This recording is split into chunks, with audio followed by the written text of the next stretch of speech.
I knew when they hired Sark, I knew it was a matter of not necessarily if, but when.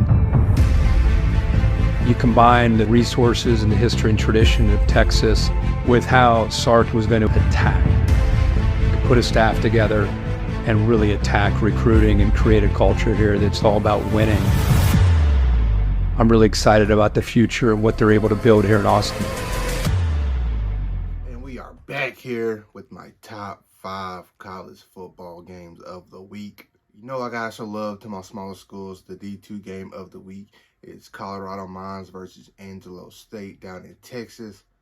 If you want to see some good ball with some players you probably don't know, check that game out. Number 5 on my list, we got Notre Dame versus NC State.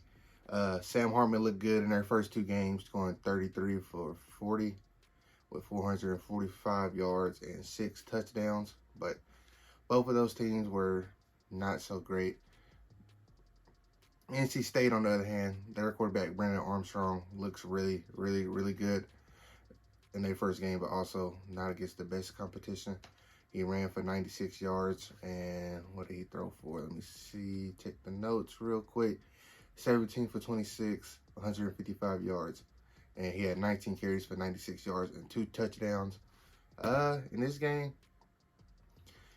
I think this is going to be Sam's coming out game, you know, getting the world to know him a little bit more. Everybody knows he was a star at Wake Forest, but I don't think too many people respect it, if that makes sense in that word.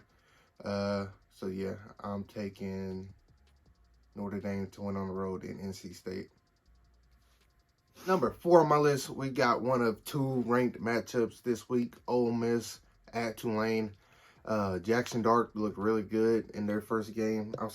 I'm still kind of surprised he beat out Spencer Sanders from the Oklahoma State transfer. I thought he had that job in the bag. Well, you would think that he thought he had the job in the bag when he transferred there. I don't think he transferred there to sit the bench. Tulane's quarterback, Michael Pratt, looked really, really good in their first game. Jackson Dart looked sharp, going 18 for 23, throwing for 334 yards and 4 touchdowns. While Pratt, on the other hand, went 14 of 15 for 294 yards. Talk about being efficient. 294 yards on 14 completions is crazy. I think Jackson Dart's the real deal. I know a lot of people are not sold on him, but that's what makes people different, I guess. I'm taking Ole Miss to win this ball game, and I'm saying 35-28. I think it's going to be a high-scoring game. Number 3 on my list is Texas A&M at Miami. This game has big implications for the duration of the season. Both teams can really, catapult themselves with a win here. Texas A&M can show why they're a top 25 team going into Miami and winning.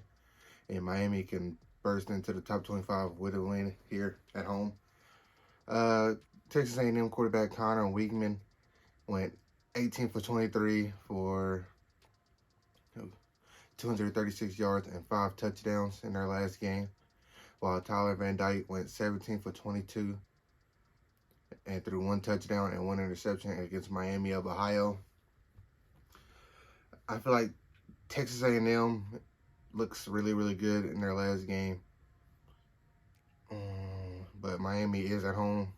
This game, I feel like it has potential to be the game of the week, but I'm taking the upset. I'm taking Miami to defend home turf, 35-21. Number 2 on my list, we have App State going to North Carolina, Chapel Hill. A rematch of one of the highest scoring games of last year's college football season. These highlights was crazy. App State got a new quarterback, a JUCO transfer with the name of Joey Aguilar. Pretty solid day against Gardner Webb, but Gardner Webb's definitely not North Carolina. He ended up throwing 11 for 13, 174 yards and 4 touchdowns. And Drake May, we know what he did last week against South Carolina, so I feel like Drake May is still a dark horse for the Heisman. I know it's early in the season, but I feel like this game could be his Heisman moment. So yeah, with that being said, I'm taking Drake May to do his thing, and North Carolina wins this ball game 42-28. The number one game of the week, everybody knows Texas is going into Tuscaloosa fully loaded this time. Well, they was fully loaded last time, but Quinn Ewers was hurt. And around the second and third quarter, I'm not really sure when, but he was looking really, really good in that game. And this is Alabama's quarterback, Jalen Milroe's first really big test as a starter in the Crimson Tide uniform. I know this game is going to be won up front. If Texas D-line can compete with the Alabama O-line like they did last time, it's going to be a really, really good game. Texas has to protect Quinn Ewers. They got to give him time in this game. If they can't do it, Alabama's going to probably run over them. But I think they do it. But anyways, last week, Jalen Milroe went 13 for 18 with 194 yards, 3 touchdowns, and also led the Tide on the ground with 7 carries, 48 yards, and 2 touchdowns on the ground. That can't happen again against the Texas defense.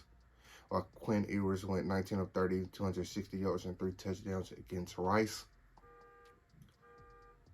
And yeah, how you guys think this game's going? I'm taking Texas 28-21 in a classic game in Tuscaloosa.